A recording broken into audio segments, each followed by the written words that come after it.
ሰላም ጤና ይስጥልን አድማጭ ተመልካቾቻችን እንደምሰነበታችሁ። ዛሬ በቀጥታ ወደ እንግዳዬ ሄጄ ውይይቱን ነው የምንጀምረው። የዛሬ እንግዳዬ መምህር ፋንታሁን ዋቄ ናቸው። በተለይም በቅርቡ በአርሲ ለሁለተኛ ወይም ለተደጋጋሚ ጊዜ ስለተደረገው ጥቃት ነው የምናወራው። ርዕሴ ላይ ያላባራው የዘር ማጥፋት ሂደት ብለነዋል። ያላባራው የምንለው አርሲ ላይ ተደጋጋሚ በመካሄዱ ነው። በሌላም ቦታ ተመሳሳይ ግድያ ይካሄዳል። ስለዚህ በዛ ላይ መምህር ያለውን አስተያየት እንዲሰጠን ነው። ጤና ይስጥልኝ መምህር፣ እንደምሰነበት ደህና ነህ ሆይ? ስለተባበርህ በጣም አመሰግናለሁ። እግዚአብሔር ይስጥልኝ ጋሽ አዲሱ፣ እንደምንሰነበት ካንተ የጋራ ስራችን የጠፍቶ ነው እንጂ ትብብር ሳይሆን የጋራ ትግል። ልክ ነው። መከራ እኮ ነው። እኛ ጋር እንግዲህ ክረምቱ እያለፈ ነው መሰለኝ፣ ሙቀት እየመጣ እንደውም ዛሬ ሰኞ ስንዋይ 70 ውስጥ ገብተናል። አንተ ጋር ግን ያው ከኛ የባሰ ቆፈኑም በረዶም እንዳለ ነው። እንዴት ነው አሁን አየሩ? ጥሩ ነው አንተ ጋር? አይ ምንም አይልም። እንግዲህ ከ35 እና ከ40 ወደ -5 ይወርዳል። ከዛ ከንፋስ ጋር 13 መልሶ ይሆናል ዲግሪ ሴልሺየስ ማለት ነው። ግን አሁን አይ ቲንክ ቀንሷል። አሁን የምንሸከመውም ጃኬት ቀንሰናል። በጣም ይመስላል። አዎ ጥሩ ነው።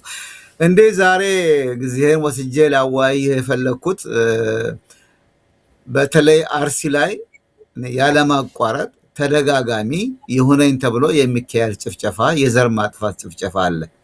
ይሄንን የዘር ማጥፋት ጭፍጨፋ ደግሞ ምናልባት ትኩረት ደግሞ ያደረጉት በክርስትና እምነት ይልቁንም በኦርቶዶክስ እምነት ተከታዮች አካባቢ ነው እና እንደው ይገርማል። ይሄ የአርሲው ዳግም ጭፍጨፋ በተካሄደበት ጊዜ እስቲ እንደው ምን ይሉ ይሆን፣ እንዴት ያቀርቡት ይሆን ብዬ የቤተ ክህነቱን ሚዲያ ተከታትዬ ነበረ። በዛ ጊዜ ያወሩት እነሱ እንደ ዋና ርዕስ አድርገው የአቡነ አሪዎስን የአቡነ ሳዊሮስን የልማት ፕሮግራም ምረቃ ነው እና በጣም ይገርማል። የስላሴዎች ህንፃ እየፈረሰ ሌላ ህንፃ ሲመርቁ በጣም ይገርማኝ እና አንተ ደግሞ በዛ ጉዳይ ላይ ጥቂት ብለሃል እና ጥሩ ጥሩ ሰምቻለሁ። ኃይለ ቃላት አሉት፣ ምክር አሉት፣ አስተያየት አሉት እና በዚህ ጭፍጨፋ ላይ ቤተ ክህነቱ መግለጫ ወጥቷል። ቅዱስ ሲኖዶሱ እንደው ያ ሲኖዶስ ያወጣው መግለጫ ከዚህ ቀደም ካለ ሰው ጋር እያወራሁ ነበር። ቅር የሚያሰኝ ወይም የሚያናድድ አይደለም። እኔ የምለው የሚያሳፍር ነው ያልኩት። ያንተን አስተያየት ሰጠን እስቲ። እንደው ምናልባት እኔ ጥያቄ ላይ አስተያየት በመጨመሬ መልስህን እንዳልልብህ ምን ተሰማህ? እንዴት ታየዋለህ? ይሄ ነገርስ እንደው ከቅዱስ ሲኖዶስ የሚጠበቅ መግለጫ ነው ወይ? በአጠቃላይ የአርሲው ተደጋጋሚ ጭፍጨፋ ለምንድን ነው ይሄ እንደተጠበቀ ሆኖ በተለይ አሁን የወጣውን ደግሞ ወይም የተካሄደውን ጭፍጨፋ በተመለከተ ያንተን እይታ አስተያየት ስጠኝ እስቲ መምህር። ጋሽ አዲሱ እኮ ይሄ ምንድን ነው ያ መግለጫ ትርጉም የምንሰጠው በኮንቴክስት ነው ማለት በአውዱ ነው። አሁን ያለንበት አውድ ምንድን ነው ነው የአርሲ ጭፍጨፋ በዛ ቀን በዛ ዕለትና በዛ ሳምንት ለአንድ ጊዜ ከመንግስት ቁጥጥር ውጭ ሆኖ ግጭት ተፈጥሮ ህዝብ ለህዝብ ክርስቲያን ከእስላም ወይንም የሆነ ቋንቋ ከሌላ ቋንቋ ጋራ ግጭት ተፈጥሮ ልክ በግጦሽ በውሃ ወይንም በድንበር በእርሻ አርብቶ አደሮች እንደሚጣሉት ሶማሌና አፋር፣ ቦረናና ሶማሌ፣ ቦረናና ገብራ በግጦሽ መሬት በተለያየ ምክንያትና በፖለቲካ ጣልቃ ገብነት ሲጋጩ ጊዜያዊ ግጭት ነው። ምክንያቱ ይታወቃል። መሬት ወይ ግጦሽ ነው።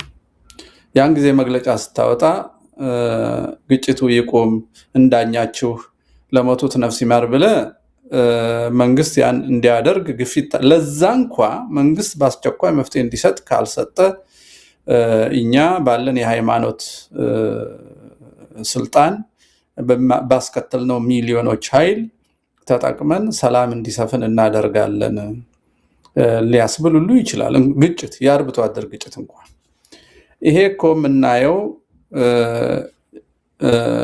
ከአህመድ ግራኝ የኦቶማን ቱርክ ወረራ ጀምሮ ኦርቶዶክስን ለማጥቃት እስከ ሮማ ካቶሊክ የተካሄደበትን እናውቃለን። ከዛ ኮሚኒዝም ወደ ኢትዮጵያ እንዲገባ እንዴት በሴራ እንደተደረገ እናውቃለን።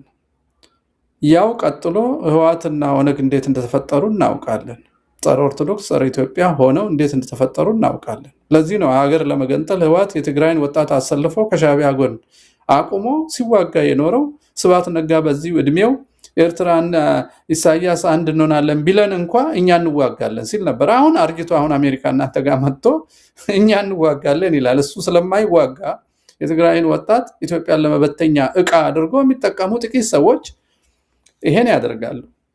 ኦነግ ኦሮሞማ የሚባለው ደግሞ ኦርቶዶክስን አጥፍቼ ካልተገኘው ኦሮሞ፣ ሙስሊም፣ ፕሮቴስታንትና ዋቂፈታ ከሶስቱ ውጪ መሆን አይችልም። ይሄኛው የነፍጠኛ የተባለ ሴሜቲክ የተባሉ እንግዲህ የዚህ የናዚ አስተምሮ ነው። ሴም እንደ ማነው ኩሽና ሴም ማነው ሴምና ያፌታውያን ነው የሚሉት ጀርመኖቹ አራያን። ልክ በዛ ፎርማት ኦርቶዶክስን ላጥፋ የሚል ኦነግ አለ፣ ህወሓት አለ። ሁለቱ ቤተመንግስት ገብተዋል። ቤተመንግስት ቁጭ ብለው ይህንን የዘረኝነት ህግ ጽፈዋል። በዚህ ህግ መሰረት የዘር ክልል መስርተዋል። የጋራ ትርክት ደምስሰው የዘር ትርክት ዘርግተዋል። የዘር ሰራዊት አቋቁመዋል። ቀስ ብለው የዘር ሲኖዶስ ፈጠሩ፣ የዘር ጳጳስ ፈጠሩ። የሚያርደው ይሄ ሂደት ነው። ይሄን ሂደት ጳጳስ ወጥቶ ላዘኑት ነፍስ ይማር፣ ለመንግስት ደግሞ ችግር ለመፍታት የሚያደርገውን ጥረት አጠናክሮ ይቀጥል ሲል የቱን ችግር ነው እየፈታ ያለው? ችግሩ እኮ መንግስት ነው። በዘመናት እያደገ ወደ ማረድ የገባ የዘረኞች እኮ መንግስት ነው። ችግሩን እየፈታ የሚለው ላይ እንደው አንድ ሀሳብ መጥቶልኝ ነው እንዳላቋረጠ እንጂ አሁን አንዳንድ ሰዎች ይሄንን ጭፍጨፋ በተመለከተ ቤተ ክህነቱ ምነው ዝም አለ፣ ቅዱስ ሲኖዶሱ ምነው ዝም አለ እንዳይባል ይሄን ጽፎ እንደገና ደግሞ መንግስትም ቅር እንዳይለው እንዳይቆጣው ጥረት እያደረገ ነው መንግስት እና ያን ጥረት ይቀጥል ነው የሚለው። እንደው ከዚህ ቀደም የተደረጉ ጥረቶች ግድያው እንደቀጠለ ነው በየጊዜው። ማን የትኛውን ግድያ ለማስቆም የትኛውን ጥረት አደረጉ ቢባሉ ምን እንደሚመልሱ አላውቅም። እንደው ሀሳቡ ስለመጣልኝ ነው ጣልቃ የገባሁት። ቀጥል መምህር፣ ይቅርታ። አዎ እውነት ነው። እኔ የቱን ነው ቁም እንደሚሉት እኔ ጽሁፉን ጽፎ የሰጣቸው እና ኤዲት ያደረገላቸው ሁለት አካል ያለ ይመስለኛል። ምክንያቱም ከመጅሊሱ ጋር ስለሚመሳሰል እዛ ቁጭ ብሎ በቤተክርስቲያን ቋንቋ የሚጽፍላቸው ቤተክርስቲያንን የከዳው ግለሰብ አለ። ከእስልምና በኩል ደግሞ ዋሃብያን ወክሎ ከአብይ አህመድ ጋር የሚሰራ ለቱርክም ለፍልስጤምም ሰልፍ የሚያደርግ እዚህ ወደ ቤቴል ቤተክርስቲያን አካባቢ መስጊድ ኢማም የሆነ ካሚል ሸምሱ ይባላል። ሁለቱ ጽፈው ኤዲት አድርገው አንዱ ለሲኖዶስ አንዱ ለመጅሊስ የላከ ነው የሚመስለኝ። ምክንያቱም በስርዓትና በመዋቅር የሚያልቀውን ህዝብ ግጭት አስመስለው ለ8 ዓመት ማስቀጠል ችለዋል። ህዝብ እያታለሉ ማለት ነው። ህዝብ እያታለሉ አይ ቲንክ ይሄ ትክክል አይመስለኝም እኔ። ለዚህ ነው እኔ ይሄ ነገር ትክክል አይደለም፣ መቆም አለበት ወደሚል የሄድኩት ማለት ነው። እኔ ግን መግለጫን በተመለከተ እንደው አስሬ የምገባው አንዳንድ ሀሳብ ሲመጣልኝ ነው። ሀሳብህን አትርሳ። መግለጫ አሁን እንደው መግለጫ ልክ እሪ በከንቱ ነው እንጂ ሰሜ የሌለው መግለጫ። ቤተ ክህነቱም እሺ የፖለቲካ ፓርቲ ነን የሚሉ ተቃዋሚዎች ነን የሚሉም እኮ መግለጫ ነው የሚያወጡት። በመግለጫ ላይ መንግስት ያለ ይመስል መንግስት እርማት ያድርግ እንዲህ ያድርግልን ነው እንጂ ተጠያቂው ማን እንደሆነ ልቦናቸው እያወቀ ተጠያቂው እከሌ ነው ብሎ ይሄ መንግስት የሚሉትን አካል በተጠያቂነት ለምን እንደማያቀርቡት አይገባኝም። እና በመግለጫ ላይ መግለጫ መፍትሄ አይሆንም፣ ነፍስ አያድንም። እና እንደው እሱንም በተመለከተ መግለጫን በተመለከተ ምን እንደምትል እንድትገልጥልኝ ብዬ ነው። በእኔ አስተሳሰብ ጋሽ አዲሱ መግለጫ ሊያስፈልግ ይችላል፣ ግን መግለጫው ሁል ጊዜ የሚከተለው እርምጃ መኖር አለበት። መግደል አቁም፣ አስቁም፣ ስልጣን ወስደሃል፣ ታንክም ባንክም ይዘሃል፣ ቃል ኪዳን አለብህ፣ የህዝብ ደህንነት ለመጠበቅ ነው ስልጣን ያስከው፣ አስቁም። ካላስቆምክ ያለኝን አቅም ሁሉ ተጠቅሜ የሚጠብቀኝ መንግስት ፈጥራለሁ ማለት ሊሆን ይችላል። አገሩ የኛ እኮ ነው። እኔ እኮ የሆኑ ሰዎች የ10 ሰዎች እኮ አይደለም የአብይና የሽመልስ ብቻ አገር እኮ ነው፣ ወይንም የወያኔዎች ሆነ እኮ ሚሊዮን ሰው እያለቀሰ 10 ሰው እያስለቀሰ እረኛው ደግሞ ለ10 ሰው እያደላ የራሱን ልጆች እያስፈጀ የሚኖርበት። ስለዚህ መግለጫ አላማው አንደኛ መንግስት ከአቅሙ በላይ ከሆነበት እና ግራ ከገባው ድጋፍ እንዲያገኝና ችግር እንዲፈታ ነው። እየበረታ ነው፣ አይዞህ ከጎንህ ነን ካልከው ችግሩን በዚህ ጊዜ ውስጥ መፍታት አለብህ ማለት አለብህ። 8 ዓመት ሙሉ እያሳረድክ መግለጫ እያወጣ መቀጠል የለብህም። እንዳውም መግለጫ እያወጣ ዝም ብለህ የምትቀጥል ከሆነ ከዚህ የተሻለ መንግስት መፍጠር አይቻልም፣ መሞትና መገደል ደግሞ እጣ ፈንታ ነው ብለን ለህዝቡ እየነገር ነው። አትቃወም እያልነው ነው። ማዘናጊያ ነው፣ ክፋት ነው። መግለጫው የክፋት መግለጫ። ትክክለኛ መግለጫ መሆን ያለበት የሆነውን መናገር። አርሲ መንግስት አልፈረሰም፣ መዋቅሩ በሙሉ እስከ ቀበሌ አለ። የኦሮሚያ ልዩ ኃይል አለ፣ ጦር ሰራዊት አለ። መንግስት ግብር ይሰበስባል፣ ጸጥታ ይቆጣጠራል፣ የደህንነት መዋቅሩ አለ። አንድ ጊዜ ሰው በግጭት ሊሞት ይችላል፣ ሁለተኛ ጊዜ ግን መሞት የለበትም። ለምን? መንግስት አለ፣ መንግስት አልፈረሰም እኮ። ስለዚህ የምትገለው ራስህ ነህ፣ ወይንም የሚገሉትን ያሰማራኸው ራስህ ነው። ለዚህ ነው ማትነካቸው። 8 ዓመት ሙሉ እድሜ የሰጣቸው ትጥቅ እንዲያገኙ በኮንቴይነር እኮ ነው ብር የላከላቸው ሽመልስ አብዲሳ። ወደ ባንክ የሚላኩ ብሮችን ደውሎ ነግሮ መንገድ ላይ ውሰዱ እኮ ነው የሚላቸው። ተዘረፈ ብለው ዜና ይሰራሉ። በየወረዳው መሳሪያ በፖሊስ ጣቢያ አስቀምጠው ዝረፉ እኮ ነው ያላቸው። ከዛ ተዘረፈ ይሉሃል። ስለዚህ በጋራ የሚሰሩት መሆኑን 8 ዓመት ማስቀጠላቸው አንዱ ማስረጃ ነው። ሁለተኛው ማስረጃ ባለስልጣንና መዋቅር ባለበት ሰው ሲሞት መጠበቅ የነበረበት ባለስልጣን ባለመጠበቁ ከስልጣን መሻር ነበረበት። አልሻሩትም፣ አሳደጉት። እነ ኢብራሂም ከድርን ዶዶላ ያስፈጀውን ወደ አዲስ አበባ አምጥተው የክልል ጸጥታ ቢሮ ኃላፊ አረጉት፣ ምክትል ኃላፊ ነገር አረጉት። ያም ስሙ ኢብራሂም ነው። በነገራችን ላይ ዶዶላ ሲያስፈጅ የነበረው ይሄኛው ኢብራሂም ነው። እና ጽንፈኛ ዋሃቢስቶቹ በብልጽግና ስር ስራቸውን እየሰሩ ነው። ብልጽግና ደግሞ ወዶታል ይሄንን። ይሄ ለጳጳሳት ቀርቶ ለህፃንም ግልጽ ነው፣ ለህፃን። ስለዚህ ማለት የነበረባቸው ይሄን ሁሉ ዘመን ያስቀጠልከው ወንደ ፈቅደህ ነው፣ ማስቆም ይቻላል። ያለበለዚያ አልችልም ካልክ አልችልም በልና ክርስቲያኖች ታጥቀው ራሳቸውን ይከላከሉ ብለህ እኮ ትጠይቃለህ። ክርስቲያንን አስታጥቅልኝ ማለት እኮ ትችላለህ። አልቻልክም? አዎ አልቻልኩም ካለ በል ክርስቲያኖችን አስታጥቅ፣ ቤተክርስቲያንንም ራሳቸውን ይጠብቁ ብለህ እኮ መጠየቅ ትችላለህ። 8 ዓመት ሙሉ እየወጣህ ነፍስ የገደለውን ሳዊሮስን ብፁዕ አድርገህ ሲኖዶስ አስከትተህ መግለጫ ያቆማሉ ለመጠበቅ ፈጽሞ የማይቻል። ሲኖዶሱ እንግዲህ ፍጹም ኮረፕትድ ነው። አንዳንድ ሰው ፋንታውን ዋቄ ሲኖዶስ የለም አለ ይላሉ። ታዲያ ጣዖት ናቸው? ቢኖሩ ለምን? ጣዖት እኮ አይደሉም፣ እረኞች እኮ ናቸው። ልብሳቸውና መልካቸውን እኮ አይደለም የምንፈልገው፣ ስራቸውንና ቡራኪያቸውን ነው የምንፈልገው፣ እረኝነታቸውን ነው የምንፈልገው። ለፍትህ፣ ለእውነት፣ ለሰብአዊነት ቆመው እንደ ክርስቶስ መስዋዕትነት መቀበላቸውን ነው የምንፈልገው። ታዲያ ምንድን ናቸው? ጣዖታት ናቸው? እረኞች ናቸው። የእረኝነት ኃላፊነት ነው እየጠየቅን ያለነው። ሲምቦል አይደለም የምንፈልገው። ኢትዮጵያ እኮ 2000 ዓመት የኖረችው በሲኖዶስ አይደለም፣ በቅዱሳን አባቶቻችን፣ በሊቃውንቱ፣ በገዳማውያኑ፣ በየአካባቢው በሚፈጠሩ አለቆች እና ኦርቶዶክሳዊ መናበብ ስር እኮ ነው የኖሩት እኮ። ሲኖዶሳችን ግብፅ ነው ያለው። ዕለት ዕለት የሚከታተለን እኮ የለንም። ግን ግብፃዊ አባት ከሲኖዶስም ጋር ተዋግቶ ያውቃል፣ ከጣሊያንም ጋር ተዋግቶ ያውቃል። ያለው እኮ ማን ኢትዮጵያውያኖቹ ምን ሆኑ ነው? በነገር ላይ ቢቢሲ በዚህ ዙሪያ ያወጣው አንድ መግለጫ የቤተ ክህነት ምንጮቼ ነገሩኝ ብሎ እንደዘገበው ማንነታቸው ያልታወቁ ታጣቂዎች በዞኑ የሚንቀሳቀሱ ማንነታቸው ያልታወቁ ታጣቂዎች ጉዳዩን ግድያውን ጭፍጨፋውን እንዳካሄዱ ተገልጧል። ይህን ነገር አስተውለሃል? አይተኸዋል ወይ አንብበሃል? እና ያልታወቁ ለማን ነው ያልታወቁት? ለመንግስት ወይም ስለ ቤተ ክህነቱ? የቤተ ክህነት ምንጮች ይላል። ማንኛውን የቤተ ክህነት ዘርፍ እንደጠቀሰ በትክክል አላስታውስም፣ ግን ይህን ነገር ስላየሁ ነው የማነሳልህ። መንግስትማ አውቆ እኮ ሄሊኮፕተር ልኮ ዳሬ ሰላም አብሮ ተወያይቷል አይደለ? ለኦሮሞ ነጻነት ሰራዊት ከሚባለው ጋር።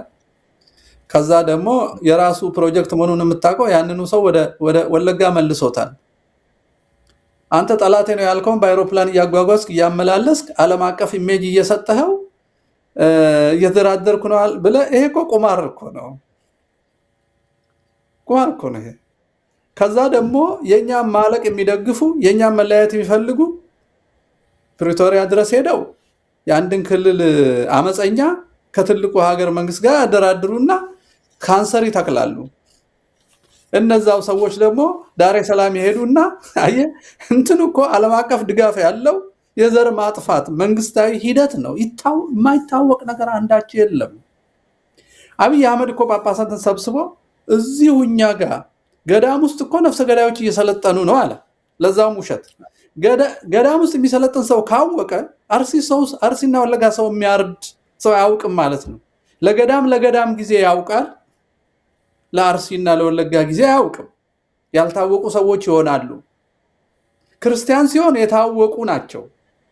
ገዳም ውስጥ ነው የሚሰለጥኑት። ነጠላ ለባሾች፣ በነጠላ ልብስ ስር የተደበቁ ተብሎ ፕሮፓጋንዳ የሚሰራባቸው፣ መዋ ተዋህዶ ተብሎ ፕሮፓጋንዳ የሚሰራ ታወቅን ማለት ነው። መዋ ተዋህዶ አንዱ ነኝ።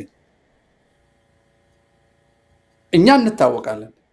8 ዓመት ሰው የሚያርዱት አይታወቁም። እሱ ራሱ አብይ አህመድ በሚያዘው መዋቅር አዲስ አበባ ኮልፌ ቀራኒዮና 24 ግንባራቸውን ተብሏል። ወንድሞቻችን ቤተክርስቲያን ውስጥና ታቦት ፊት ታከለው ማስልጣን ላይ ያለም ተገለዋል። ታከለ ምን ሆነ? ሚኒስቴር ነው የሆነው። የተገደለባቸው ቤተሰቦች ምንም። ጳጳሱ ምን አደረጉ? ያን ጊዜ የሀገረ ስብከቱ ሊቀ ጳጳስ አቡነ መልከጼዴቅ አሁን የጉራጌው ሄደው አዘንተኛ አጽናኑ ተብለው ፎቶ ተነስተው ተመለሱ። ማንን ከሰሱ? ማንን አስካሱ? ለማን ዓለም ተናገሩ? ምንድን ነው? እና አባቶቻችንና መንግስት የሚገሉትን ያውቃሉ፣ ገዳዮችን ያውቃሉ፣ የሚገደለው ይታወቃል። አንዳች ትብብር ያላቸው ይመስላል። አንድም ነውር የበዛባቸው ፍርሃት ያሸማቀቃቸውና ደህንነት መዝገብ የያዘባቸው ሰዎች መናገር ፈርተው ልጆቻቸውን እያስፈጁ ነው ብዬ ልገምት እችላለሁ። ሁለተኛ በጣም በሚገርም ሁኔታ ይህ እንኳን መገመት አይገባኝም ነበረ፣ እጅግ ባለማወቅ እውነትም መንግስት ከአቅሙ በላይ ሆኖ የሚፈጁ ሰዎች አሉ ብሎ የሚያምኑ አባቶች ሊኖሩ ይችሉ ይሆናል በፕሮፓጋንዳ። አሁን አቡነ ማትያስ ዙሪያ አማካሪ ሲኖዶስና ሌሎች ሰዎች በደንብ መክረው አማካሪ አይመድቡላቸውም። ወያኔ የሰጣቸውን እንዳለ አቅፈው ነው እየኖሩ ያሉት። ስለዚህ የሚሰሙትን ሬዲዮ እና የሚሰሙትን ሚዲያ የሚወስንላቸው አጠገባቸው ያለ ሰው ነው። ምን እየሆነ እንደሆነ ላያውቁ ይችላሉ። እንደዛ እንዳንል ደግሞ አሜሪካ ሄደው የህወሓትን ቤተ መቅደስ ባርከው ይመለሳሉ። ያውቃሉ ማለት ነው። ይቅርታ ላድርግላቸው ባስብም ግራ ይገባኛል። ያውቃሉ። አያውቁም እላለሁ፣ አመነታለሁ።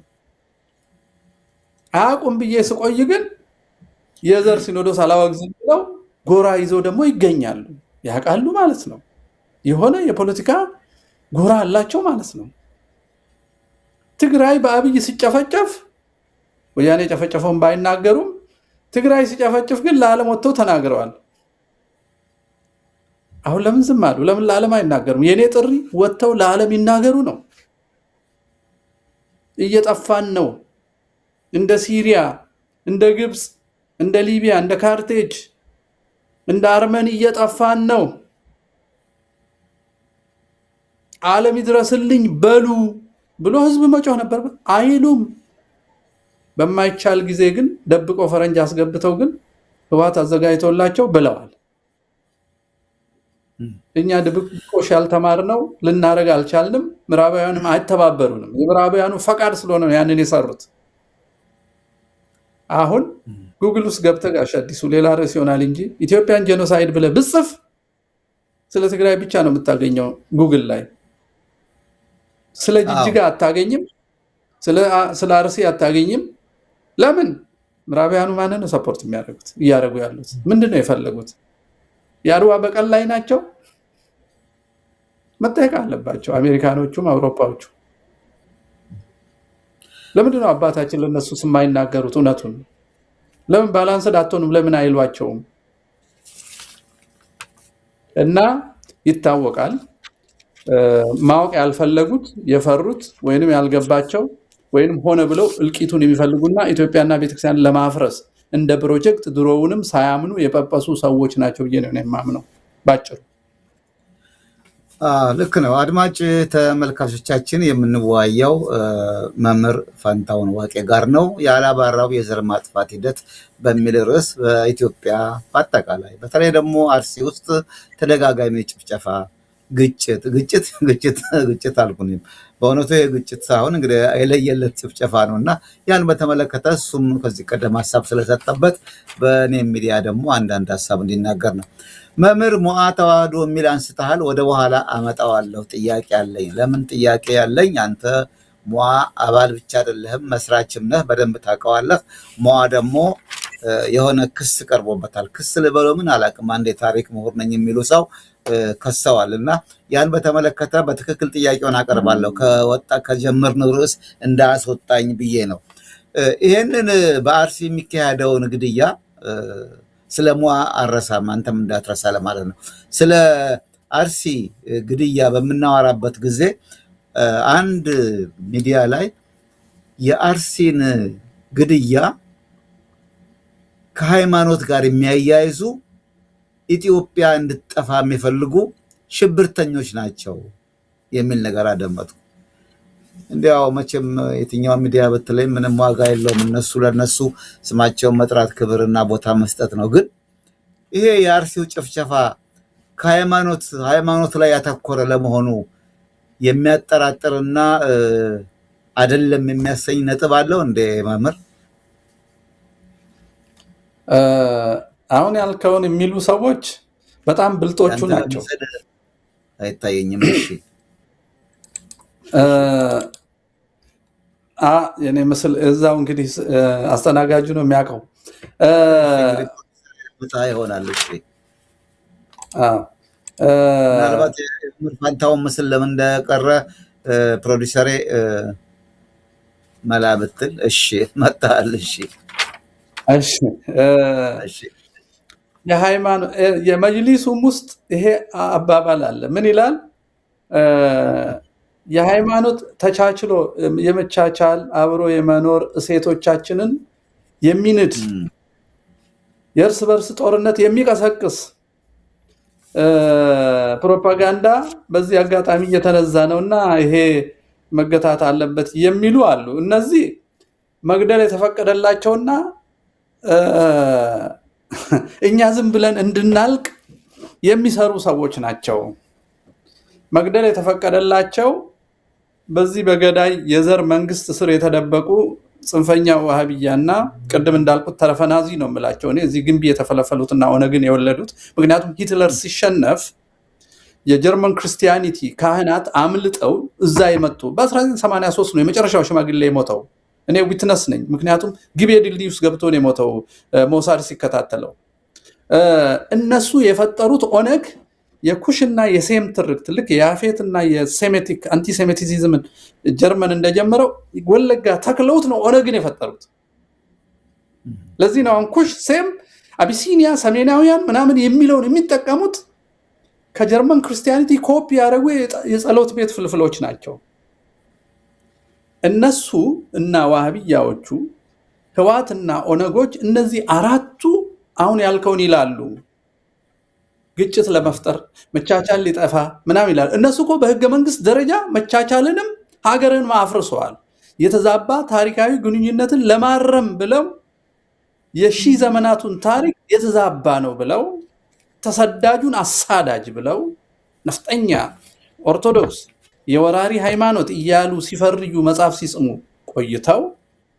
በነገራችን ላይ በመጀመሪያው የአብይ የ2 ዓመት ስልጣን ብቻ 50 መጽሐፍ 30 አርቲክል በዚህ ላይ በመንግስት ድጋፍ ተጽፎ ታትሟል። በጸረ ኦርቶዶክስነትና በጸረ ኢትዮጵያዊነት አሁን ያልከውን የሚሉት መግደል የተፈቀደላቸውና እኛ ነቅተን አንድ ሆነን ራሳችን እንዳንከላከል የሚፈልጉ ሰዎች ናቸው። በጣም የሚያሳፍረው በዛው መስመር ከቤተ መንግስት ተጽፎ መላኩን የሚያሳውቀው የሲኖዶሱ መግለጫ ነው። መንግስት ይህን ሁኔታ ለመቆጣጠር የሚያደርገውን በርትቶ ይቀጥል የሚለው አሁን ካልከው የሃይማኖት ግጭት ሊያስነሱ ነው ብለው ራሳቸው እያረዱ ለመቀጠል የፈለጉ ሰዎች የሚሉትን ሲኖዶሳችን አብሯቸው ይላል በተዘዋዋሪ መንገድ። አሁን እኮ የሃይማኖት ጦርነት የለም የሚሉት እኛ ተነስተን ስላልተዋጋን ነው። ግን የሃይማኖት ግድያና ፍጅት አለ። ግድያና ፍጅት አለ። ምላሽ ግን የለም ከኛ በኩል። ምላሽ ስለሌለ ምላሽ እንዳንሰጥ አሁን የወለጋ ሰዎች ሲበዛባቸው ራሳቸው መከላከል ጀምረዋል። መከላከል በአርሲ እንዳንጀምር የአርሲ ክርስቲያን ተደራጅቶ ራሱን እንዳይጠብቅ ሲኖዶሱ ምን ይላል? መንግስት ሊፈታልህ ነው ብሎ ያስተኛዋል። መጅሊሱ ምን ይላል? ነባር አንድነታችንን ልትሸረሽሩ ነው አትናገሩ ይላል። ይሄ ትብብር ነው። ይሄ እኮ ለምሳሌ ኢትዮጵያ አዲሱ በጣም እኮ ሃይፖክራሲው ማስመሰሉ ከመብዛቱ የተነሳ የኢትዮጵያ መንግስት የጥላቻ ንግግር ህግ ይጽፋል። የጥላቻ ንግግር የሚቀጣበት ህግ ይጽፋል። የጥላቻ ግድያ መከላከል ግን አይፈልግም። ንግግሩ እኮ ኦልሬዲ ተነግሮ መጽሐፍ ተጽፎ ሐውልት ተሰርቶለት ሰው ማረድ ጀምሯል። አትረዱኝ የሚለውን ሰው አፍ ለመሸበብ የጥላቻ ንግግር ክልክል ነው ብሎ ህግ ይጽፋል። ተመልከት እንትኑ እንዴት እንደተቀናጀ የዘር ማጥፋት ሂደቱ መዋቅራዊና ስርዓታዊ የሚያደርገው ይሄ ነው። ሞዓተዋዶ ይሄን ነው አይቶ ይሄ ነገር መዋቅራዊ ነው፣ ይሄ ነገር ስርዓታዊ ነው፣ ምላሹ መዋቅራዊ፣ ስርዓታዊ፣ ትምህርታዊና ትርክታዊ ነው መሆን ያለበት። የሽምግልናና የአንድ ጊዜ መፍትሄ ሳይሆን ስትራክቸራል የሆነ ለውጥ ይፈልጋል፣ መዋቅራዊ ለውጥ ይፈልጋል ብሎ 7 ጥያቄ ከህገ መንግስቱ ጀምሮ ለውጥ እንዲደረግ፣ መደበኛ ትምህርት ውስጥ የገባው ጥላቻ እንዲቆም፣ በየባንዲራ መዝሙሩ ኦሮሚያ ውስጥ ለምሳሌ ጡሪ አመድ ዲባ ዲጋ ራዲቅና ምንድነው አሁን ይሄ የ100 ዓመት ልፍሽን በደማችን አጠብንሽ አሁን እንዲህ ለህፃን ታዘምራለህ? ይሄን ሁሉ ኮንሲደር አድርጋችሁ አስተካክሉ የሚል ነበር። ጳጳሳቱ ያንንም እና አቡነ አብርሃም መዋና እናውቀውም አሉ ማለት ነው። ምክንያቱም የሚሰሩት ከሌላ አካል ጋር ነው። ከዛ በኋላ ደግሞ የአማራን ህዝብ በኦርቶዶክሳዊነቱ የሚያጠቃውን ነፃ ሊያወጣ ሊከላከል የወጣውን ፋኖ መራል የሚሉ ጥቂት ሰዎችና የሚዲያ ሰዎች የኦርቶዶክስ ጠላት ሆነው ብቅ አሉ። ለዛ ነው ሞዓ ጠላታችን ነው የሚል የጀመሩት። በጣም አሳፋሪ ነገር ነው እና የኦርቶዶክስ ከበባ ከሁሉም አቅጣጫ። ለዚህ ነው የፋኖን ሰራዊትን ይኸውልህ አድሬስ ሳረግ መሪዎችን መርምር የሚገልህ አካል የሚገልህ በኦርቶዶክሳዊነቱ ሆኖ እያለ ሞዓ ጠላትህ ነው ካለ ስርዓታዊና መዋቅራዊ እልቂት ይቅር ያለልህን ንቅናቄ ጠላትህ ነው የሚልህ ያንተ ጠላት ነው። የኦርቶዶክሳዊት ቤተክርስቲያንና የአማራም የኢትዮጵያዊነትም ጠላት ነው ብዬ አስምሬ የምናገረው ለፋኖ ሰራዊት። ለዚህ ነው ብዙ ሰው ምን አገባህ ይለኝ። ያገባኛል። የወንድሜ ደም የሚፈሰው እኔንም ለማዳን ስለሆነ በእኔ ወንድም ደም የኔን ቤተክርስቲያን የሚያጠፋ አመራር ማስቀመጥ የለበትም፣ ሚዲያ መስማት የለበትም ብዬ ስለማምን ነው። ሆነ ብለው 24 ሰዓት ተዘጋጅተው ሞዓ ተዋህዶን በሐሰት የሚከሱ ዳዊት የሚያነቡ የሚያስቀድሱና የሚቆርቡ የፋኖ መሪዎችን አርመው ለማሳደድ የተዘጋጁ ሰዎች አሉ። እሱን ዝም ማለት አልችልም። ለዛ ነው ምን አገባህ ይሉሃል። ከዛ ይመጡና ያገባኛል፣ ስለ አካሌ ያገባኛል። አይ ዘር ነው ካሉ እናንተም እንግዲያው ወያኔና ኦነግ ሆናችኋል ማለት ነው፣ ሰው አይደላችሁ ማለት ነው ነው የምላቸው። ሰው አይደላችሁ። ለስብዕና ለፍትህ ለእውነት አይደለም የቆማችሁት። ለአጥንትና ለደም ከሆነ እናንተም ሰው አይደላችሁ። ስለዚህ ከሚገላችሁ ጋራ በሐሳብ አንድ አይነት ናችሁ ነው የምላቸው። አየህ፣ ሰው ከሆናችሁ ግን የሚጠቃውን ማህበረሰብ በሙሉ ኦርቶዶክስ ይሁን እስላም ምንም ሃይማኖት ሳትመርጥ ለሰው ልጅ መቆም አለብህ ነው ለሰብአዊነት። እና ሞአን የሚከሱትን በዛው ለመመለስ ብዬ ነው ክሱን ስለማውቀውና ክሱ የሚመነጨው ደግሞ በፋኖ ስም ከሚጽፉትም በእርግጥም የተገዙ አንዳንድ አመራሮች አሉ ብዬ ስለማምን አሁን እንደው ከጀመርከው እኔ ማነሳለሁ ስላልኩ ግልጽ የሆነ ክስ ነው ወይም አላውቅም 1 ሚሊዮን ብር ወይም ዶላር ከግብጽ ተቀብሏል ሞአብ እንግዲህ እንደ መሪነትህ ኃላፊነቱ አንተ ጋር ነው ወድቋልና እቺን መለስ አድርገህልኝ የኔን የተነሳውበትን ጉዳይ ወደ ማጠቃለያ ጥያቄ ሄዳለሁ ምንድነው ብሩ የት ነው የገባው ምን አረጋችሁት አይ ከብሩ ይልቅ ለዛ አእምሮና ሰብና ብንጨነቅ ይሻላል ኢትዮጵያ ውስጥ ያለው ሰብና መውደቁን የምናይባቸው በጣም ኮረፕትድ እንደሆነን ህሊናችን ሃይማኖት ቀርቶ ህሊና እንኳን እንዳጣን የሚያሳይ ንግግር ነበር ያ ግለሰብ ያደረገው ከዛ በፊትም ሌላ አድርጓልና ዳንኤል ክብረትን ያነሳል ከሱ የበለጠ የሚያውቃቸው የለም ይላል እንግዲህ ከዛ ነው የተሰጠው መረጃው ማለት ነው እና 200 ሚሊዮን ዶላር ከግብጽ ተቀብለዋል ይላል በስማም ብናገኝማ ስንት ስራ እንሰራበት ነበረ እኔማ ባገኝ እጄ ላይ ቢገባ መጀመሪያ ማረጋው አብይ ሰው የሚጨፈጭፍበትን ድሮን የሚያከሽፍ መሳሪያ ነበር ምገዛላቸው ለሰሜን ታጋዮች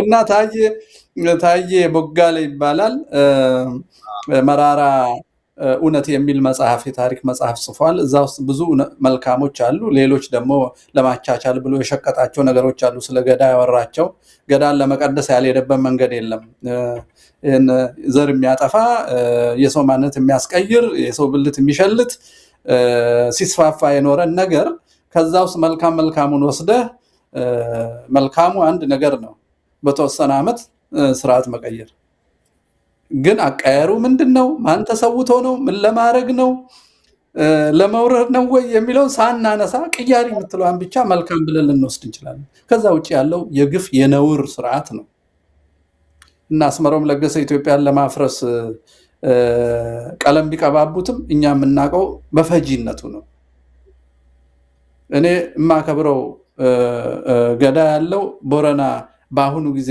በተለይ ከ10-15 ዓመት በፊት ቦረና ያላቸው አባቶችን ጉጂ አካባቢ ያሉ አባቶችን እንዳከብር የሚያስገድደኝ ዊዝደም አይቻለሁ ከዛ ውጪ ይሄ በመጽሐፍ የሚለቀለቀው የኦነግና የሻቢያ ፕሮጀክት የውጪ የጀርመኖች ፕሮጀክት ውጤት ስለሆነ የኦክትሪና የኦዳ ዝምድና ነው የኦክትሪ አምልኮ አለ በናዚ በፕሪ ክርስቲያን ጀርመኒ እሱን ነው በመጫና ቱለማ በኩል የዛፍ ምልክት አድርገው አሁን ወደ ፖለቲካ አሳድገው ጭራሽ ኩሽም የዛሬ 10,000 ዓመት በዚህ ያመልክ ነበር ብሎ 10,000 ዓመት እኮ የለም ሰው ከተፈጠረ ስንት ነው 7,000 ምናምን ነውና በቃ ዝም ብሎ ከጡታቸው የጠቡ የሚለቁት መረጃ አለ ከዚህ ከጣታቸው ከኪስ አይወጡ ከመጽሐፍ አይጠቅሱ ከጣት ነው የሚያወጡት እና ታየም እንግዲህ በዚህ ባህል ያደገ ይመስለኛል ከጣት መጥቶ ማውራት ለዛ ነው ተወሱ ለህሊናውና አንደኛ ክርስቲያን ነው ሁለተኛ ዲያቆን ነበርኩም ብሏልና የኛ አካል ብልት ሆኖ የቅድስት ቤተክርስቲያን በሷ ስም ተጠርቶ የሥላሴ ልጅ ሆኖ ከስብና ከፍጥረታዊ ሰው በላይ ሆኖ መገኘት ሲገባው ከፍጥረታዊ ሰው በታች ህሊና ያጣ ፍጡር ሆኖ መገኘቱ ልናዝንለት ይገባል የዚህ አይነት ሚሊዮኖች ስላሉ ለነፍስ ገዳዮች የሚታዘዙና የሚሰሩ ለነዚህ እጅግ ማልቀስና በራሳችን ማፈር አለብን እንዴት አፈራናቸው በቤተክርስቲያን ውስጥ ለካ እነዚህ ነው ዲያቆን ስናደርግ ይኖር ነው እሱና ዳንኤል ነገሩ ሳይሮስ ጳጳስ አድርገናል በላይን ስራ አስኪያጃል ምንም ችግር የለውም የወስጣጤዎስን ጳጳስ ብለን ቀጥለናል በአለም ደረጃ ይሄ ፓስተር መሆን አይችልም ይሄን ጉድ ሰርቷል እየተባለ እኛ ጉደኞች ነን ራሳችንና የዚህ ልጅ ውድቀት የኛ ውድቀት ነው የቤተክርስቲያናችን ውድቀት ውጤት ነው አዎ እነዚህ ዲያቆናት ሲፈረጥጡ ወይ ማክሮ ምን ብሎ አስተምሮ መመለስ ወይንም እንዲህ አይነት አይምሮ ያላቸው ሰዎች አለማጳጳስም አለማዲያቆንም የኛ ፈንታ ነው በርግጥ ድሮ አባስ ስላልነበረን ያው በበቅሎ ብዙ መንገድ ሄደው ያድጋል ተምሮ ተብሎ ለህፃን ሁሉ ስለሚሰጥ ታሪካዊ በደልን አሁን ባሉ አባቶች ላይ መጫና አይገባም በደል አይደለም እሱም ቢሆን አቅም ማጣታችን ነው ቤተክርስቲያን ቢያንስ ክነቱ እንዳይጠፋ ነው ክነት ማቆየት ነው ትምህርትና ዕውቀት ሳይሆን ክነቱን ሚስጥር መፈጸሚያውን አቆይተን ትምህርቱን ደግሞ እንጨምራለን ብለን ነው በዚህ መሃል ግን አእምሮ የሚሰርቅ ፍልስፍና ማርክሲዝሙ፣ ዘረኝነቱ ምኑ መጥቶ ልጃችንን ቀማን። ይሄ እንግዲህ የወደቀ ልጅ አሜሪካ ሄዶ ትልቅ ለመባል ፈልጎ እናንተም ዝም ስትሉት አኩርፎ መሰለኝ እንደዚህ የሚወራጨው። መልሳችሁ እስቲ ትንሽ አጨብጭቡለት። ጭብጨባ የሚፈልግ ሰው እንደዚህ ነው ያጠቃል ተመልሶ። መልካም እንደው አቶ ታዬ በግልጽ ሟ ብሎ ስላነሳና ያቀረበውም ክስ ቀላል ስላልሆነ በተለይም ደግሞ አንተን የሟን መስራችና ዋና አባል አግኝቼ ዝም ብዬ ላለማለፍ ነው ያነሳሁት እንጂ የተነሳንበት ጉዳይ እሱ አይደለም። አድማጭ ተመልካቾች ውይይታችንን እያጠቃልልን ነው። ከመምህር ፋንታሁን ዋቂ ጋር ነው የምንወያየው። መምህር እንደ ብዙ ጊዜ እኔ አንዳንድ ፕሮግራም ለመስራት ምን ርዕስ መስጠት አለብን የሚለው ነገር ያስጨንቀኛል። ምክንያቱም ያልተባለ ነገር ወይም ውይይት ያልተካሄደበት ርዕስ የለም። የኢትዮጵያን መከራ በኢትዮጵያ ያለውን ተጨባጭ ሁኔታ ብንልም ተጨባጭ ሁኔታው ግድያና ሞት ነው። ይሄ ሁሉ ነገር መፍትሄው ምን ይሻለናል? አሁን ለምሳሌ የኢትዮጵያን ሕዝብ በተመለከተ መቆርቆር ያለበት አካል የፖለቲካ ድርጅት የሆነ ወይም የፖለቲካ ፓርቲዎች ናቸው ለሕዝቡ። በአጠቃላይ ደግሞ ቤተ እምነቱን በተመለከተ ቤተ ክህነቱ ወይም ቅዱስ ሲኖዶሱ፣ እስልምና እምነት ተከታዮችንም መጅሊሱ አንድ ነገር ሊያደርግ ይገባል። እንዴት ተነስተው መብታቸውን ማስከበር እንዳለባቸው አንድ ምሳሌ ልጥቀስ። አሁን ባለፈው ሌላ ሲኖዶስ ሊቋቋም ነው በተባለ ጊዜ እንደው አገር ስር ነቀል የሆነ ለውጥ የሚያመጣ ጥሪ ሲኖዶሱ አቅርቦ ህዝቡ ሁሉ ተነሳ፣ ጥቁር ለበሰ። እንደገና እነሱ ፈርተው ተቆጥተዋቸው ባያኮላሹት ኖሮ ትልቅ ለውጥ ይመጣ ነበር። ምንድነው ይሄን ያነሳውበት ነገር? ህዝቡ መብቱን ለማስከበር የሚቀሰቅሰውና በስነ ስርዓት እንዲህ አርጉ፣ የመቀመጥ አድማ፣ ሰላማዊ ተቃውሞ፣ የስራ ማቆም የመሰለ እንዲህ አይነት ጥሪ የሚያቀርብ አንድም የለም። ይሄ ቢቀርብለት ደግሞ ህዝቡ ተነስቶ አንድ ነገር ያደርጋል፣ መብቱን ያስከብራል፣ በኢትዮጵያም ተጨባጭ ለውጥ ያመጣል ብዬ አምናለሁ። ምንድነው መላው? ምንድነው መደረግ ያለበት? ምን ይበል እንደ መፍትሄ? ምክንያቱም ሁሉ ጊዜ ውሃ ቢወቅጡትም ቦጭ አይነት ነገር ነው የኢትዮጵያን ነገር ስናወራ። እውነቴን ነው። አንተም በየዕለቱ በየጊዜው ነገሩን ትጠቁማለህ። አልተነሱም። በቤተ ክህነቱም በኩል የተለያዩ ድርጅቶች እንደ ዓለም አቀፍ ማህበራት የመሰሉ ይላሉ፣ ግን መፍትሄ የለም። ብቻ ውይይት፣ የኢትዮጵያ መፍትሄ ፈላጊ ኮሚቴ፣ የኢትዮጵያ ተቃዋሚዎች ህብረት፣ አሁን ደግሞ ይኸው ምርጫ ብለው እንደገና ደግሞ አብይን ለማዳመቅ የተነሱ ኃይሎች አሉ። ምንድን ነው መፍትሄው? ወደ መፍትሄ ወደሚያመጣ ነገር እንዴት ነው መኬድ ያለበት? እንደው ምናልባት ይሄ አጠቃላይ ጥያቄ ነውና በመሰለ መንገድ ብትመልስልኝ ውይይቱን ምናልባት በግድ ማጠቃለል ይኖርብኝ ይሆናል።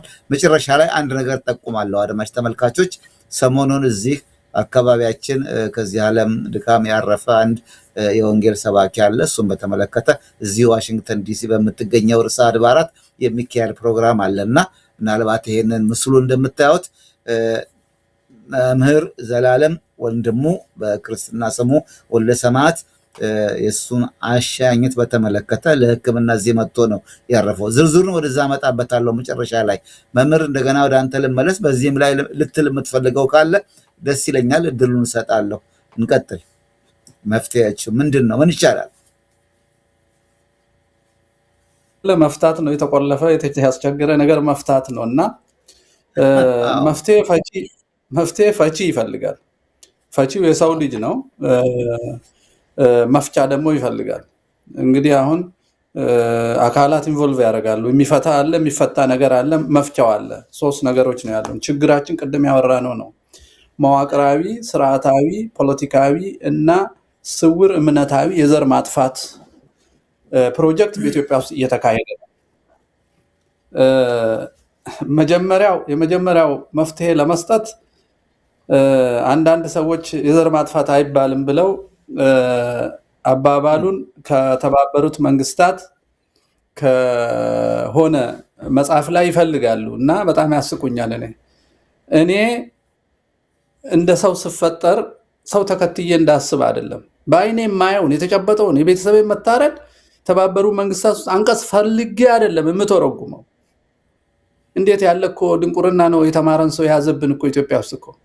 የህግ ሰዎች ካህናት ሳይቀሩ የህግ የዘር ማጥፋት ይባላል እንዴ ብለው አንቀጽ ፍለጋ ይሄዳሉ፣ ወይንም ጉግል ሰርች ያደርጋሉ። ጉግል እኮ እኛ አልጫነውም እኮ የሚጠሉን ሰዎች የጫኑትን ፍለጋ ማስረጃ ፍለጋ ይሄዳሉ። በጣም ነው የተቸገርነው። ይሄ ዲግሪ የሚባለው መቅሰፍት እኔ እንዴት አድርገን ከሀገራችን በራሳችን ትምህርት እንዲታከም እንደምናደርገው አላውቅም። ሰው ከተማረ በኋላ ለምንድን ነው ሌላ ሰው ያልነገረውን ማሰብ የሚያቅተው የሚል በጣም የሚያስቆጣ ነገር አለ እና ማሰብ ተከልክለናል። ይኸውልህ መፍትሄ ካል መፍቻው ፈቺው የሚፈታው ነገር ነው ያለው። የሚፈታው ነገር ታውቋል። መዋቅራዊ፣ ስርዓታዊ፣ መንግስታዊ፣ ፖለቲካዊ፣ ትርክታዊ፣ እምነታዊ መሰረት ያለው ዓለም አቀፍ ድጋፍ ሁሉ ያለበት ኦርቶዶክስን የማጥፋት ዘመቻ ኢትዮጵያ ውስጥ አለ። ከኦቶማን ቱርክ እስከ ዛሬ የተዘረጋ 400 ምናምን ዓመት አለ። ከኦቶማን ቱርክና ከግራኝ ልዩ የሚያደርገው በአንድነት ሳይሆን እየጨፈለቀን ያለው በትኖ እየወቃን ያለ የዘረኞች ፖለቲካ ለጥፋት አመቻችቶናል። አሁን ችግሩ እንዴት ይፈታ ነው። እንዴት ይፈታ ከማለታችን በፊት ማን መፍታት አለበት የሚለውን ብናነሳ መጀመሪያ መፍታት የነበረበት የጥፋት አካል ባይሆን ኖሮ የህዝብ እረኞች ናቸው መፍታት ያለባቸው። እሱም ሁለት ናቸው። ቤተ ምንድን ነው የሚባለው? ቤተ አስተዳደሩ፣ ቤተ መንግስቱና ቤተ እምነቱ ናቸው። ቤተ እምነቱ በስብሶ መጅሊሱ የጽንፈኛ ዋሃብያ፣ ኦርቶዶክሱ የጎሳ ተወካዮች ጉባኤ ሆነ። በቃ that's what happened። ይሄም መደበቅ አንችልም። ገንዘብ የሚያሳድዱ ውጪ እንኳን ሄደው ስደተኛ የሚያስመርሩ በየሰፈራቸው ሰው የሚካፈሉ ቤተክርስቲያን የሚያምሱ በክርስቶስ ስም የሚነግዱ በሽተኞች ተፈጠሩበት ቤቱ። ይሄ መፍትሄ ሰጪው ጋር ይሄኛው ራሱ የውጪ ጠላትን ተከትሎ የውጪ መጽሐፍ አንብቦ የኢትዮጵያ የብሔር ብሔረሰቦች እስር ቤት ናት፣ አሳሪው አማራና ኦርቶዶክስ ነው ብሎ ተርኮ እስር ቤቱን ለማፍረስ እንደ ቤተክርስቲያን ኢትዮጵያ እስር ቤት ስለሆነ ለማፍረስ የተነሳው ቤተ መንግስት ነው፣ አፍራሽ ነው። መጅሊሱ ግራኝ ናፈቀኝ፣ ሁላችንም የኢማም ኢብራሂም አልጋዚ ልጆች ነን የሚሉ ወጣቶች የተፈጠሩበትና የተሰባሰቡበት መስቀል አደባባይ ኢድ ካልተባለ ሞቼ ይገኛለሁ፣ ተጨቁኜ ነበረ፣ በበላይነት የምትመራ ሀገር ካሁን በኋላ መኖር የለባትም፣ የክርስቲያን ደሴት መባል የለባትም፣ ሰለሞናዊ ስርዓት የሚናፍቁ ናቸው። ሁሉ ትርክ ተሰርኮ የኛን እልቂት የሚደግስ ነው። ስለዚህ መፍትሄ ከሁለቱ አልጠብቅም። መጀመሪያ መፍትሄ ስናስብ ፈቺዎቹ አሉ ወይ ነው። አሁን የቀሩን ማን ናቸው? ህሊና ብቻ ነው የቀረን። አሁን እኛ እንደ ህዝብ ህሊና ነው የቀረን። እኛ እንደ ህዝብ ህሊናችን የሚነግረንን ተነጋግረን በማህበር ሚሊተሪ ውስጥ ያለው ቤተክርስቲያን ውስጥ ህሊና ሃይማኖት የተረፈለት ሰው ካለ ዝም ብሎ ስብከት ማሳመር፣ ዝም ብሎ ቆሽሾ መታየት ምናምን አይደለም። በተግባር የሚሞት ሰው ለማስቆም የሚነሳ ባህታዊም ከሆነ መነኩሴም ከሆነ ወይንም ከአዲስ አበባ ወጥቶ በአት ዘግቶ ሊያለቅስልን ይገባል። አዲስ አበባ እየተመላለሰ ግን የሚያዝንልን መምሰል የለበትም። ስለዚህ ህሊና የቀረላቸው መነኮሳት፣ ካህናት፣ አባቶች፣ ሼኪዎች፣ ኡስታዞች፣ የሚሊተሪ አዛዦች፣ ፖሊሶች፣ የደህንነት ሰራተኞች እያንዳንዳችን ደግሞ እኔ የወንድሜ ጠባቂ ነኝ በሚል መንፈስ እኔ ቃይል አይደለሁም፣ ደም እያስፈሰስኩ አያገባኝም አልልም የሚል እያንዳንዱ ክርስቲያን፣ በተለይ ክርስቲያን ቀጥሎ ህሊና የቀረለት ካለ ሌላው እምነት ሰብአዊነት ክቡር መሆኑን የሚያውቅ ሌላው እምነት አንድ ላይ ሆኖ እየተነጋገረ እነዚህ የካዱትን እረኞች ታሳቢ ያደረገ የራሱን ንቅናቄ መጀመር አለበት። መፍትሄ የሚመጣው በዚህ ብቻ ነው፣ በማልቀስ በመጮህ አይደለም። ትንሣኤ ካላቸው ፓትሪያርኩንና አንዳንድ አባቶችን እንጠይቃቸው። መፍትሄ መሆን ይችላሉ። እነሱ የመፍትሄ አካል ምን አድርገው? በጣም ቀላል ነገር ባድርገው። አንደኛ ጋሽ አዲሱ እንዳው አይሰሙም እንጂ በጣም ቀላል መስዋዕትነት የማያስከፍላቸው መፍትሄ የሚሆን ነገር እጃቸው ላይ ዛሬም አለ። የመጀመሪያው ማድረግ የሚችሉት ወንጌል ጠቅሰው ቀኖና ጠቅሰው በክርስቶስ የወይን ግንድነት ላይ የበቀለ ክርስቲያን የዘር ፖለቲካ አይከተልም፣ አውግዘናል። ሁላችሁም የጥምቀት ልጆች አንድ ናችሁ ብሎ ማውገዝ፣ በተከታታይ ማስተማር፣ ነገረ ሰማዕትነትን ማስተማር ነው። ይሄም ማድረግ የማይፈልጉ ሆነ እነዚህ ሰዎች ከገዳዮች ጋር አብረው የሚሰሩ ናቸው። ይሄ ቀላሉ ስራ ነው። ሁለተኛው ስራ በመላው ኢትዮጵያ ያለ አጥቢያ ትእዛዝ ሰጥተው ነገ በአንድ ቀን ይችላሉ። ባለፉት 8 ዓመታት 38 ዓመታት ፎር ዛት ማተር በሃይማኖቱ ምክንያት መሬት የተነጠቀ፣ ሱቁ የተዘጋ፣ ከስራ የተባረረ፣ የተገደለ፣ ተገዶ ከሃይማኖት የወጣ፣ ሚስቱና ልጆቹን የተነጠቀ፣ የቡና መሬቱ የተወሰደበት ይሄን በየአጥቢያው መዝግቦ በአንድ ቀን አንድ ትልቅ መጽሐፍ ጽፈው ለዓለም ሁሉ መንገር ይችላሉ። ጄኖሳይዱን ማጋለጥ ይችላሉ። ይሄን ለምነናቸዋል። አይፈልጉም። እንዳውም ያሸዲሱ ለዚህ ሚዲያ እኔ ቲክቶክ ላይ ቅድም ለጥፌዋለሁ። የኢትዮጵያ ኦርቶዶክስ ተዋሕዶ ቤተክርስቲያን ቴሌቪዥን ላስት ዊክ ምን ብሎ ያነባል መሰሉት? የአባታችን የቀዳማዊ አቡነ ማትያስ ስኬታማ የ13ኛው ዓመት የሐዋርያዊ አገልግሎት ይልና አባታችን ይላል ቤተክርስቲያናችንን ከነሙሉ ክብሯ ለትውልድ የሚያሸጋግር ስራ ሰርተዋል ይላል። ምንድነው የሚሸጋገረው? ሳይሮስን እኮ ብፁዕ ያሉ ሰረቀን አላወግዝም ያሉ አባት እኮ ናቸው። ስናልቅ እኮ ለዓለም አልናገርም ብለው አሜሪካ ተቀምጠው ቆይተው ግን የህዋት ቤተ መቅደስ ባርከው የተመለሱ አባት ናቸው። እውነት እኮ መነጋገር አለብን። ይሄ ማሻገር ነው። ስለዚህ እዚህ ሚዲያ ውስጥ የሚሰሩ ሰዎች ሌላ እንጀራ ቢፈልጉ ምን አለ? በሞታችን ባይሳለቁ፣ በቤተክርስቲያን ውድቀት ባይሳለቁ ምን አለ? ጋዜጠኛ ማለት ዝም ብሎ የተነገረውን የሚያወራ ነው። ህሊና የለውም፣ ማስተዋል የለውም፣ አይጠየቅም፣ ክርስትናው አይጠይቀውም። አትዋሽ ብሎ አስተምሮ በሚሞቱ ወንድሞቹ ላይ ከነሙሉ ክብራችሁ ተሻገራችሁ ብሎ መናገር። ቤተክርስቲያን የፒያሳ ህንፃ ነው። ህዝብ ሲፈርስ እነሱ መሬት ወስደው የሚሰሩት ህንፃ ነው ህዝብ እንዲህ። ስለዚህ መፍትሄው እነዚህን አውቆ አንደኛ ፖለቲካውን እኔን ያላካተተ ፖለቲካ ውስጥ ፖለቲካ አንድም ኦርቶዶክስ እንዳይሳተፍበት የራሱን ፖለቲካ እንዲጀምር፣ የእኛም ሞት የማይናገር ማንኛውም ፓርቲ፣ ማንኛውም የፓርቲ መሪ፣ ማንኛውም ምሁር ጠላታችን ነው ብሎ መፈረጅ አለበት። መፍትሄ የሚጀምረው ከዛ ነው። ሞታችንን ካልተናገረ ታዲያ የተረፍነውን ግብር እየሰበሰበ ሀብታም ሆኖ ሊገዛን ነው ፖለቲካ የሚወዳደረው? ምን ሊያደርግ ነው?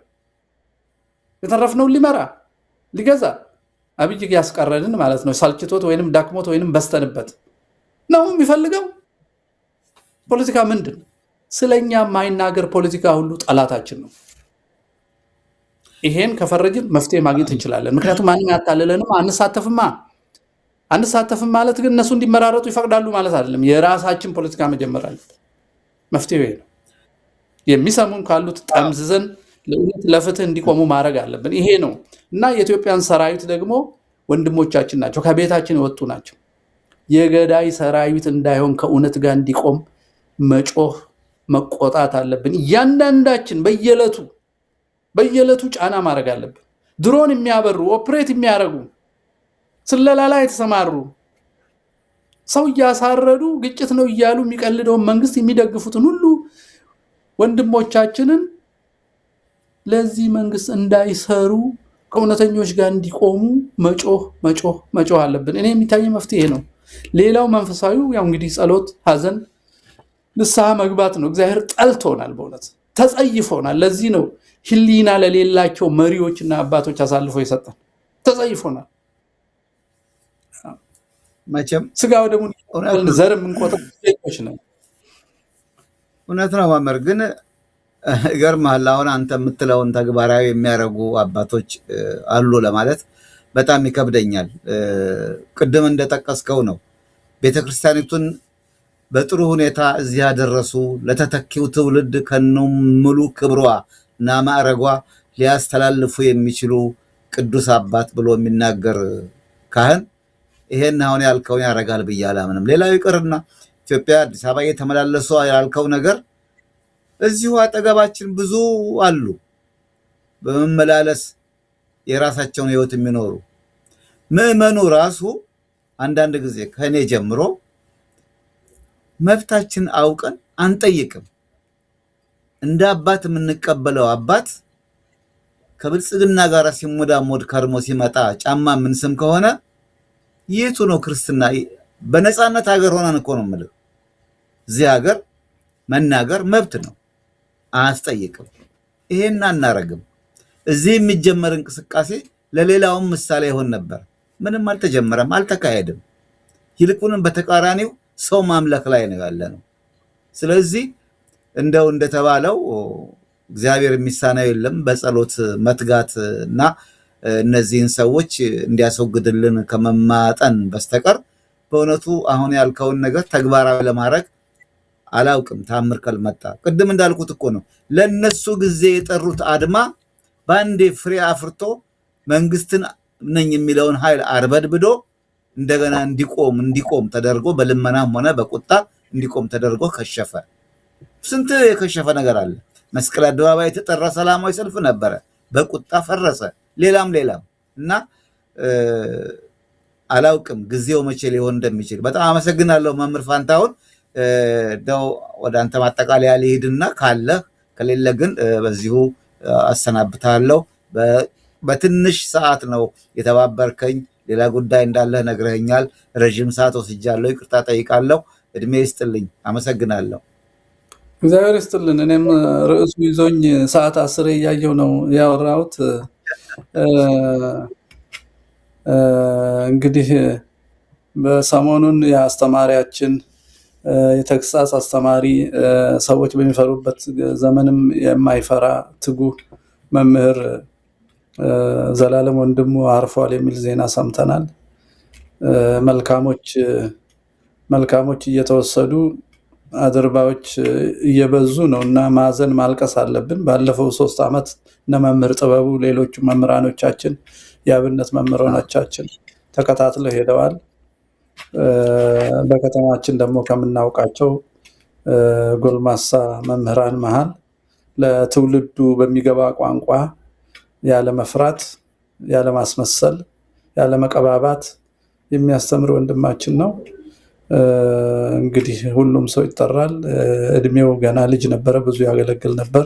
መንፈሳዊነት ደግሞ እድሜ እየጨመረ ሲሄድ የበለጠ እየበሰለ ኤክስፒሪየንሱም እግዚአብሔር መንፈስም እየመጣ ቁጣ እየቀነሰ ማስተዋል እየጨመረ ይሄዳል። አገልግሎቱም የበለጠ ይሰፋ ይሆናል። ግን እግዚአብሔር ባወቀ እንግዲህ ይሄን አድርጎታል።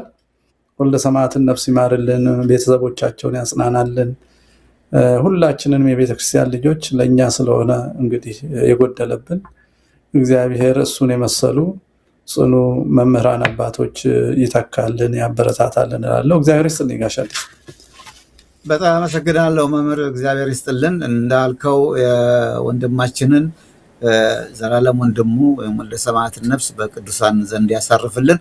እዚህ ዋሽንግተን ዲሲ ለሕክምና ወደ አሜሪካ መጥቶ ነው ያረፈው በድንገት። ብዙ ጊዜ ይመጣል አገልግሎ ይሄዳል። አሁን ግን ጥቂት አሞት ነበር የመጣው እና እንደመጣ ትንሽ ሕክምና ወስዶ ብዙም አልተሻለው አረፈ። ባለፈው ቅዳሜ ነው ያረፈው። ዛሬ ሰኞ ነው ይሄን ውይይትኛ የምናደርገው። በዚህ አጋጣሚ በግሌም በአዲሱ ሚዲያም ስም ነፍስ ይማር፣ የዘላለም የደስታ እረፍት አግኝ፣ ወደ ፈጣሪ ሄደሃል ነው የምለው። በእውነቱ ዘላለምን በጣም አውቀዋለሁ። ያስተማረውን ወንጌል የኖረ ሰው ነው። በእውነተኛ ነገር ለመናገር አስመሳዮችን የሚጠየፍ ሰው ነው በቅርብ እንደማውቀው።